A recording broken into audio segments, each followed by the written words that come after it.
आप लोगों को भी समझदार बनना चाहिए। मैं आपसे कह रहा हूँ कि सबसे महत्वपूर्ण बात है कि अमेरिका से जो समझौता हुआ है उसमें अभी तक जनता को ये नहीं पता है कि समझौते में क्या क्या आपने समझौता किया है। आपने एग्रीकल्चर सेक्टर बोला है, एग्रीकल्चर सेक्टर में फसल आनी है, आपकी फसल है, दूध है, दही है और इंफ्रास्ट्रक्चर और कारोबार क्या है आपका, आपने जवाब नहीं दिया। $500 बिलियन का व्यापार दे रहे हैं, कोई जवाब नहीं दिया आपने, कोई जवाब दिया नहीं दिया। आपका स्मॉल स्केल इंडस्ट्री बर्बाद होने जा रही है।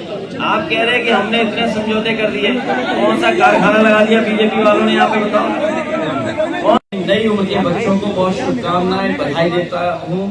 साथ ही साथ जो प्लेयर खेले होंगे उनको बधाई हम अपनी तरफ से और पार्टी के सभी। कुलदीप आईडी आ रही, तुम तो बात खाली कर रहे हैं, आईडी नहीं आ रही, तुम कर रहे हैं, तुम आईडी लगवाए क्या फिर? आईडी आई नहीं रही पीछे भैया,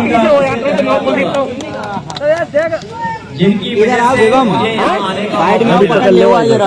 और मैं अपने क्रिकेट प्रेमियों को और नौजवान साथियों को बताना चाहता हूँ, साथियों को भी, कि अगली सरकार जब समाजवादी पार्टी की बनेगी तो तेरवा में देश का सबसे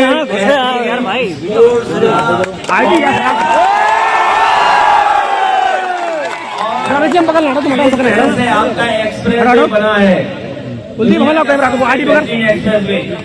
इसी तेरवा में हम लोग सबसे बेहतरीन स्पोर्ट्स का बीजेपी वालों ने तार काट दिए हैं।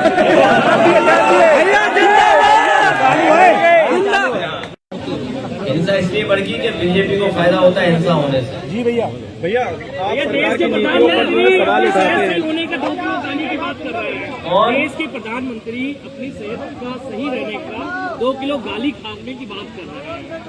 देखो, ये हमारे प्रधानमंत्री में कई फार्मूले हैं, हमारे प्रधानमंत्री जी के कई फार्मूले हैं। किसी ने कहा कि आप इतनी मेहनत करते हैं तो उनका पसीना हम अपने मुंह पे पहुंच लेते हैं, उसी से हम सब कुछ ठीक हो जाता है। भैया हम लोग भी यही काम करेंगे। भैया आप सरकार की नीतियों पर सवाल उठाते हैं, ये इसमें पीछे बीजेपी होगी। भैया आप सरकार की नीतियों पर सवाल उठाते हैं, लेकिन सांसद रहते कन्नौज के लिए आपकी सबसे बड़ी उपलब्धि क्या है? एक्सप्रेसवे, परफ्यूम पार्क, मंडी, पैरामेडिकल, पूरा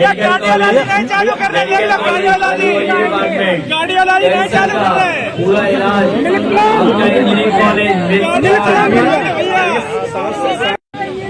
भैया बजट में अगर कुछ होता तो आपके किसान को लाभ पहुंचता, आलू सड़ा हुआ न मिलता, बिजली सस्ती होती, इलाज मिलना होता, सड़कें बन रही होती, नौकरी रोजगार मिलना होता।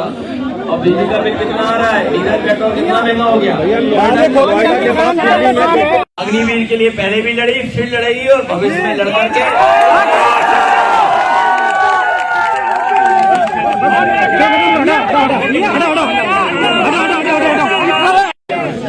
मौजूदा कांता रहते आपको कैसे क्या आपकी क्या उपलब्धि? हमारी उपलब्धि ये है कि जब रेलवे स्टेशन गिरा तो हमने पकड़ लिया, सब बीजेपी के ठेकेदार थे, ये हमने पकड़ लिया। अगर ये बात नहीं सही है तो बताओ।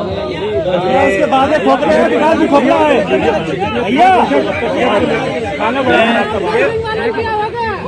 भैया, उसके बाद खोखले विकास भी खोखला है। केंद्र सरकार का बदले कहा है कि प्रधानमंत्री को कोई खतरा था। हम लोग देख लेते हैं, एक जमाने में जो पुराने लोग होंगे वो जानते होंगे, 5 दिन का लंबा क्रिकेट मैच होता था, फिर 1 दिन का वनडे क्रिकेट आया और अब T20 आ गया है।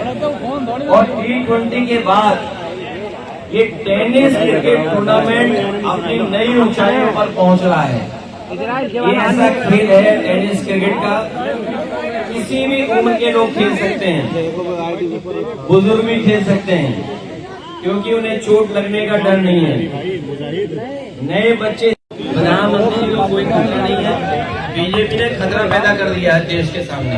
$500 बिलियन का व्यापार दे दिया, खेती बाड़ी दे दी, और आप में से किस दिन व्रत रखते हो आप?